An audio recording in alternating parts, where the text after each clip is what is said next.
nice, but they all kicked me off. Yeah, but he's gone, so it doesn't matter anymore. Yeah, but Jamie was so good, the way that he articulated himself in the boardroom. He was absolutely brilliant. He's very good in front of the camera, and I think he comes across being very confident and competent as a person, and that's his big strength so far in this process. But is David's big weakness that he's too nice? He's quite a nice, a bit soft, all right, yeah, to be honest with you, I think, you know. No, I don't mean soft in the head, I mean just a bit soft. As Mairead said, we didn't get to see your personality very much in this task. You really were kind of under the radar, and you said people were hanging in the long grass, and I think you were one of them. But is he underestimating the threat from guys like Jamie? He is, but I mean, he's decided to play it one way. There are two ways to play it. One of them is strategically, and the other way is to play it so that you shine through as the guy who could be employed at the end of the series by Bill Cullen. There's two ways to get through, and the first way is to be louder than everybody else. Yeah. The show is supposed to be survival of the fittest, but I think for the first half it's survival of the loudest. It's really, really hard to get a word in edgeways. You start speaking, you get a syllable out, and you're gone. Multiple times. Well, we'll have another look after the break at some more of the kind of volume that you had to suffer through, and after the break we'll be looking at the rise and fall of fusion, and we'll be asking which apprentice is going to need therapy when all of this is over.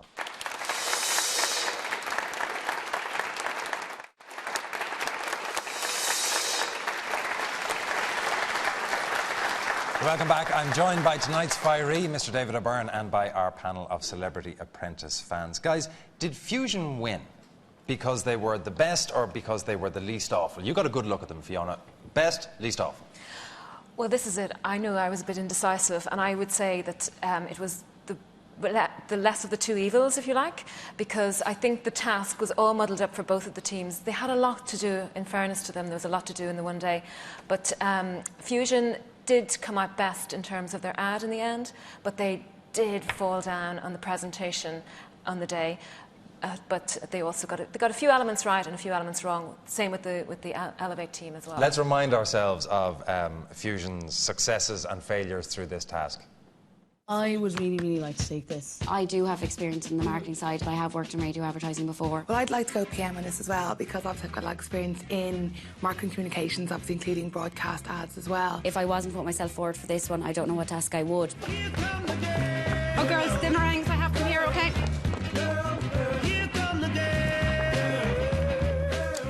After a very slow start this morning, Najat seems to have got her act together very well in the kitchen.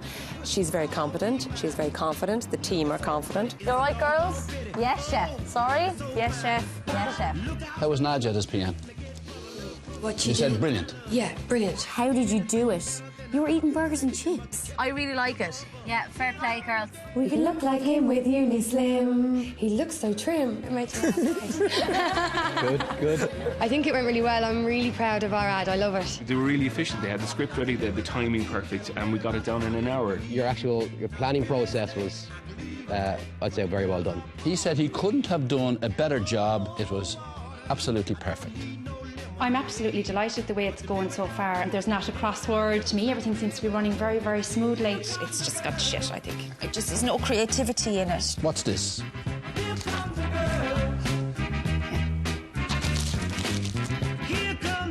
You eat with your eyes, and I wouldn't like to eat that meal for the day. I didn't shut any ideas down. I did, Najat. I definitely remember saying it in the first day. I'm speaking for inside. OK, that's fine. I'll take care of things like that. You're addressing me. Are we not being overly hard on Fusion? Because while their menu may not have been the most exciting thing in the world, it was competent, it fitted within the boundaries of what you were meant to do, and on top of that, they did their marketing strategy right and they did a good ad. Is that not what we... Well, they won the task. Yeah. That was good. Even though the food wasn't maybe up to Unislim standards, but the advertising was good, and so I suppose it was a dual-pronged task they had to do, and from the radio end of it, they did very well. During all of this, poor old David has had to share the house with 16, then 15 people. Being stuffed in captivity like that with no access to the outside world, what's the worst bit of it from your perspective? What was the thing that you missed most or that you found most difficult? Just not having any of the normal tools that you have when you're given a problem to solve. So just being able to take out your phone, call your contacts, have your laptop up and running. You're sharing a phone and a laptop. So stuff like that becomes really difficult when. But the house doesn't start to close in. You don't find yourself sitting in the sitting room thinking, I'm going to choke that. Every morning, yeah, with Baileys. But you don't think you're going to choke somebody? No, I never thought I was going to take any physical violence against anybody. No. One of the things that baffled the team in this programme was normally what people would have difficulties with, being crammed in together, would be living with each other. It seems that in this series, the thing that they have the biggest problem with is the questions that the producers ask them. Now, I have it on good authority that the question Sarah is being asked in this clip is, what's on your menu? You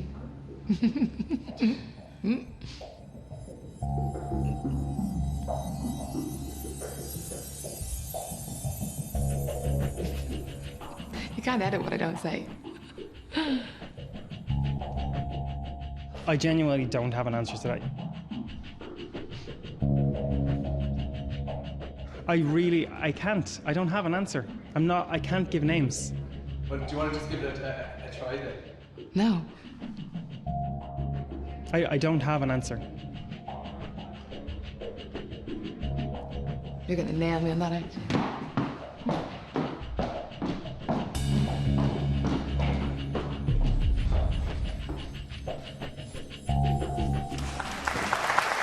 Okay, well, Sarah was asked, what's on her menu? What were you asked?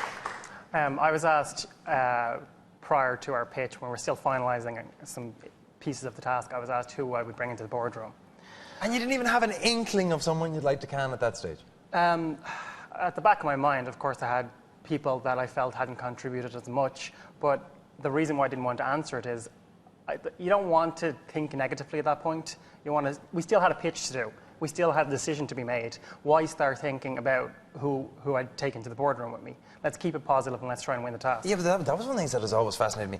What happens after the boardroom when you go back to the house and you've had a load of people saying, well, you were complete drivel and you let down the side. So, dinner? Well, we had made an agreement before we went into the first boardroom that whatever happens in there stays in there, that it's going to make the living environment horrible for everybody if we come back and it's carried over.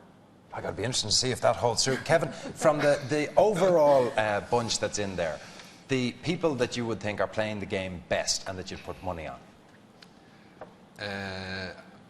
I would say Caroline is shown enough above the table to go through a little bit further. And then Will, I think, is definitely in the long grass. Oh, Will is planning? Oh, I think he's definitely, well, if he's capable of planning, but he looks as if he's planning at this We hope stage. he's planning something. If you were a betting woman, where's the money going? Do you know what? It's really hard to say at this stage. It's so early days. I think there's a couple of people lurking in the long grass, as you said. I think Will, on this occasion, he was lucky that he got out alive. Barry, at the moment, he's been driving me insane. He's very obnoxious to people in the task so far on the programme. And I think he's really too hot under the collar in the kitchen. Well, on the subject of Barry, yeah. I have a bit of a theory about Barry, because I think he's playing more of the game than we give him credit for. Have a look at this, because what happens in this is Barry has his microphone on, but the camera has been put down. So he's talking away, and we have all of the sound that's coming out of it, but we don't have any footage. Watch what happens as soon as the camera gets picked up and put on Barry. Look, we're going around circles here, and it's fucking pissing me off now, so we can drop it.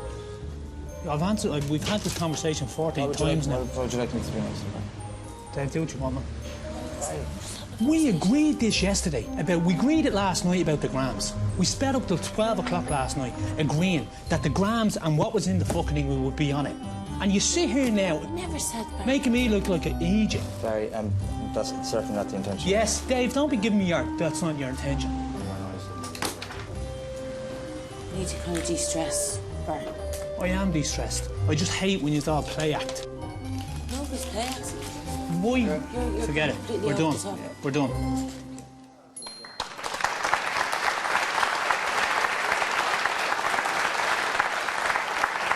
Yeah, my jury is still out on Barry, but while we discuss it here in the right venue, we're going to take a quick break, and when we come back, our audience will be deciding whether or not Bill got it right, because we'll be opening it up to a democracy, and we'll be hunting for the one that got away.